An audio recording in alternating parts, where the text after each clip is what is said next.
Hi everybody, I'm Zach and I like movies, and I'm back again for another entry in my Criterion Letterboxd challenge for 2024.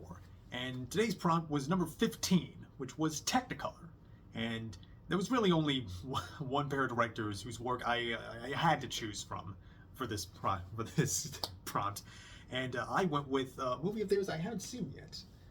I chose The Life and Death of Colonel Blimp. This is a war comedy character study from 1943, and it's marvelous. It is about, and it is, well, kind of about Colonel Blimp, the titular Colonel Blimp. Now, Colonel Blimp was a comic strip character that was published in London's Evening Standard back during the 30s. That was drawn by one David Lowe. It was a riff on like a very old British archetype, you know, old British military man, big belly, red face, had a big walrus mustache.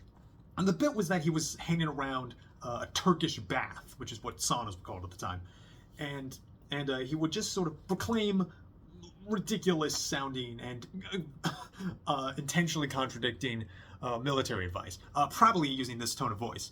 "Gad, sir, Lord Beatty is right. We must build a bigger navy than the enemy will build when he hears we're building a bigger navy than he's building. Gad, sir, Mr. Lansbury is right. The government should insist on peace, except, of course, in the event of war." You know, one look at this character, and you can tell that he is the exact kind of pompous upper-class Brit that is just way too formal all the time, and you correctly assume has unsavory opinions about Arabs. It was satirizing jingoistic, isolationist attitudes that Lowe found very common in British politics. And, you know, just an outdated old man, trained in the old ways of war, who has no idea about how the new ways of war work. So enter the Archers. This was the director pair of Michael Powell and Emeric Pressburger, two of the most sophisticated visual filmmakers, not just out of Britain, but really to ever pick up a camera. Two masters, not just of these, again, these sophisticated and theatrically staged pictures of want and love and just beautiful colors. Whoops. Yeah, beautifully colorful films. And these two took this idea of Colonel Blimp and imagined what his life was like, and that became this wonderful movie about aging, about romance, about cross-cultural friendships, and told in this lush and extravagantly colored epic. And it's marvelous. But in an adaptational sense, it's kind of like if you took the Family Circus comic strip and adapted it into the Royal Tenenbaums. I kind of don't want to say too much about this movie, about like what happens in it, because it's a movie that you really should just watch. And to give like a just general synopsis of things, we first meet not Colonel Blimp. He's not named Colonel Blimp, but he lives the life of Colonel Blimp. We see our Colonel Blimp. He's Major General Clive Wincandy. He's an old, and we meet him in 1942 as in the typical Colonel Blimp setting, an old man, red-faced, sitting, hanging around a Turkish bath, and he's played marvelously by a pretty underrated British actor named Roger Livesey. And he was he's underrated in the sense that he didn't really have the career that he probably deserved. Everybody kind of was a little put off by the gruffness of his voice, but that's probably one of the most charming aspects of it, especially his performance. He has such wonderful and really pitch perfect delivery for this character. And we're introduced to Candy being accosted by these newer soldiers, which is in this sauna, and and he's very set in his ways about like how war should be done, and these new soldiers, these young soldiers, are insistent about, the war has been declared, but it will start at midnight. But these soldiers are deciding to like get a head start on it, and really get it by the seat of the pants. But Candy is all like, but you damned young idiot, war starts at midnight. That what was agreed. Just very, again, very set in his ways, and then he gets in like a fist fight with the boy with the soldier. They splash in the bath, and it like does this wonderful pan to 40, and just a big flashback starts where we see Candy as a young man back in 1902, and again Roger Livesey both here, right away you could see like just not just the difference in like the makeup with like the mustache and the belly and all. There's such a sense of, there's just a great presence in his in how he carries himself in different, in both the ages, and we see Candy age as a young man into middle age into old age, and there's not much like, and again the makeup is like subtle. The makeup is like it helps the transformation, but like there's not, but like it's more Roger's acting that you really see the change, that you feel that this man is like aging and is changing, but he still feels the same. And it's interesting that they had Livesey, because P&P, Powell and Pressburger, they originally wanted Laurence Olivier to play Colonel Candy, but in order to get Olivier, they had to, who was in service at the time, because this was made and released in 1943, and this was he was in service at the time, and they tried and failed to get approval from the Ministry of War. And speaking of the Ministry of War, they were kind of like, in order to like get tanks and motorcycles and uniforms and all that, they had to like get approval from the Ministry of War, and they were very disapproving. They were very disapproving of this. They thought it was going to be like very mockish of the British Army, and it sort of like went up all the way to Winston Churchill, and he was there was and he was very just like, oh, it's very just like oh no, let's not do that.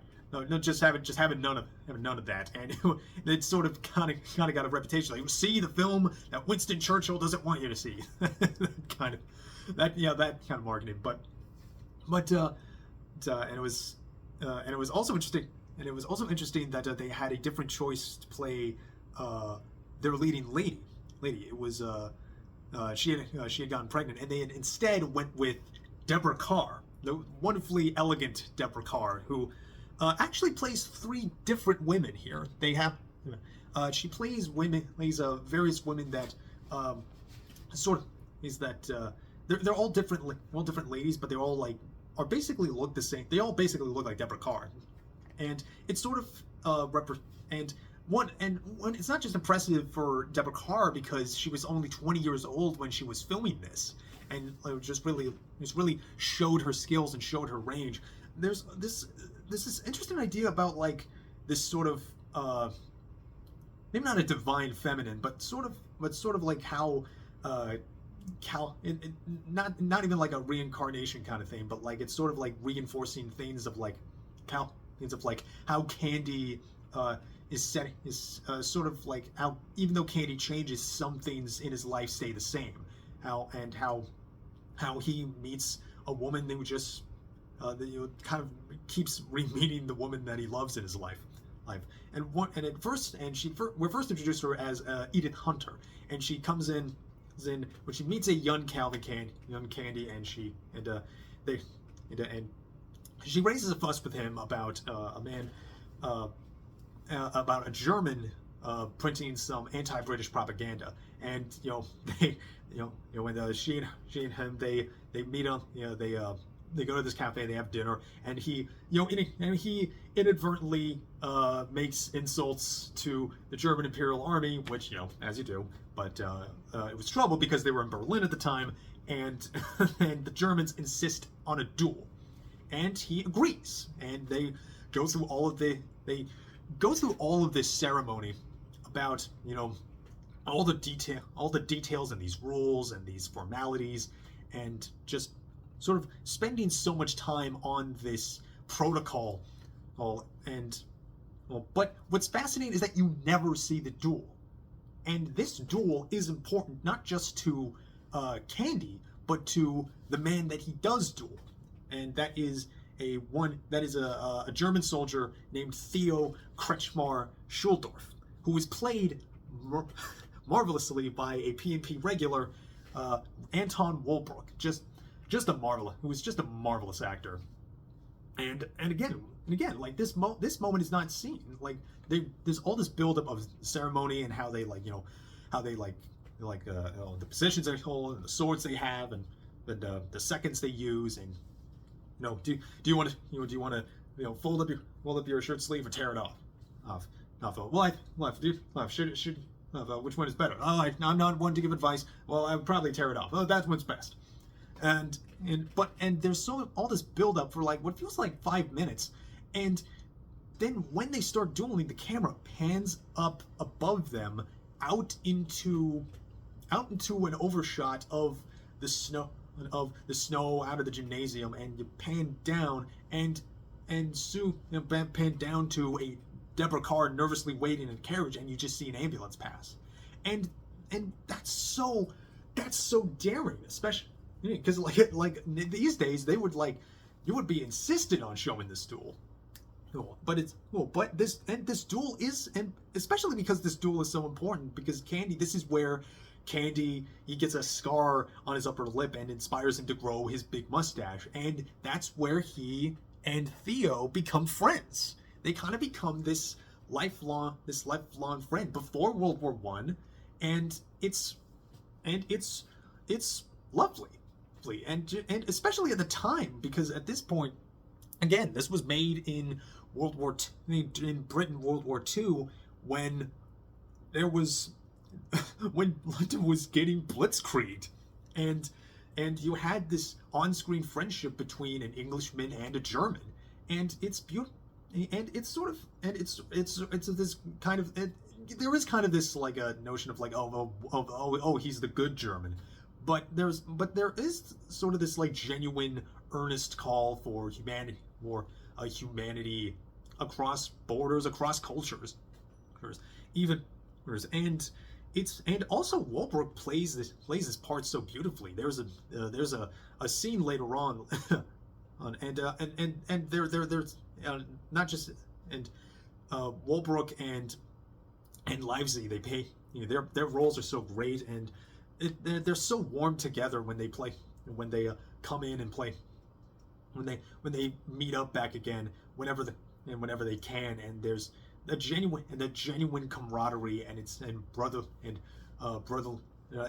brotherliness, and a shared love for the culture they were raised in, and their love of military ceremony and the protocols of politeness and class, and we see their lives, and they both have lived a long and journeyed life, and by the time they're old men, all the people they love, and most of the people they love, are gone, and the only thing they have left are the ideals that they hang on to, which come World War II, they're not really useful anymore.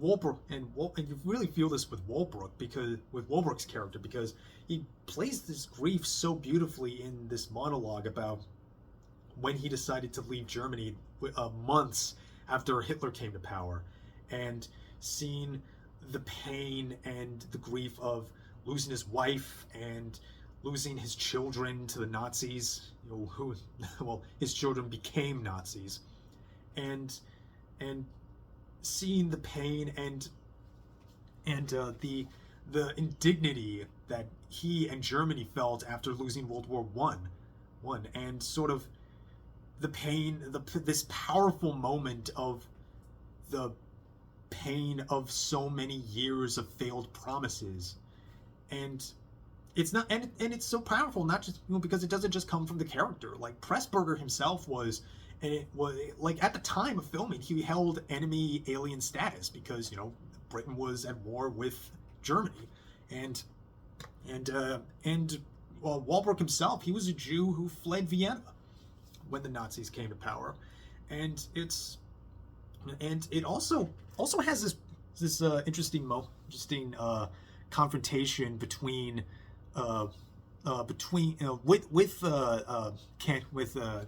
General Candy's character, where he basically tells him in this very deliberate speech that the way our old ways are not useful and they're not working, but Candy was insistent that they won not just the Boer War, World War One, through good, clean, honest soldiering, but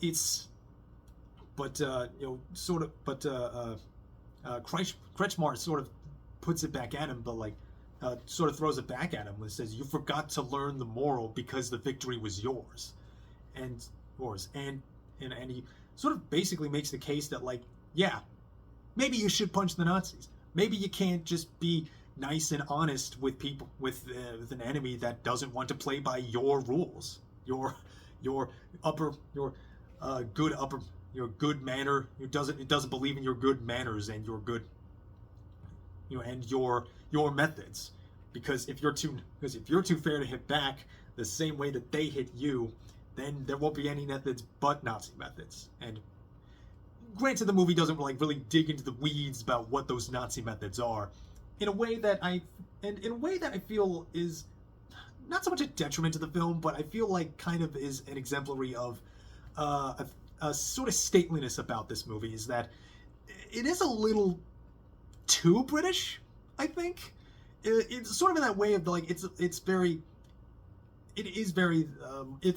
a movie definitely of its time, and definitely reflective of the kinds of attitudes that it is reflected in the filmmaking in a way that's mostly charming. I think I find so much the way of this very theatrical sense of blocking, and you have these gorgeous, these absolutely beautiful painted backgrounds on these sound stages, and man, I can't believe I haven't mentioned this. This movie is beautiful, truly. Of all the many, and I mean many, Powell and Pressburger made dozens of movies together, but of all their movies in Technicolor, their Technicolor work has been absolutely beautiful, and truly some of the most colorful, some of the most scrumptious looking movies, and just how bright and beautiful they look, and really have to give credit to their camera operators. This was their first time they worked with Jack Cardiff. He was like a cameraman at the time. It wasn't DP. It wasn't the proper director of photography, but their Cardiff was so impressed him so much that he eventually went on to work with them basically throughout their entire run with Black Narcissus, or I think they also worked with The Thief of Baghdad. I'm pretty sure he also worked on them with A Matter of Life and Death, and of course their magnum opus, in my opinion, The Red Shoes, which is one of the most beautiful movies you will ever see. And also another of the Technicolor camera operators was Geoffrey Unsworth, who went on to really have a respectable cinematography career in his own right. He went on to DP the Superman movies with the Richard Donner ones, and man, the work speaks for itself. This is a gorgeous movie with wonderful performances, and just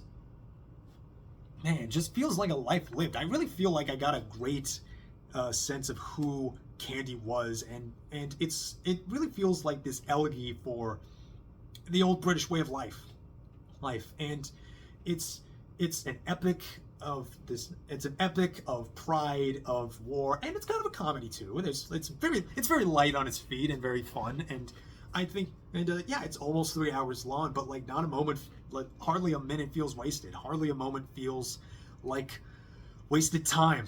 I honestly kind of want to. I kind of want to see it again now that I'm talking about it, and it's lovely. The lighting is so beautiful. It is sophisticated. Again, maybe a little it is a bit British, isn't it? It's fun, it's warm, it's friendly, and it feels like a life lived.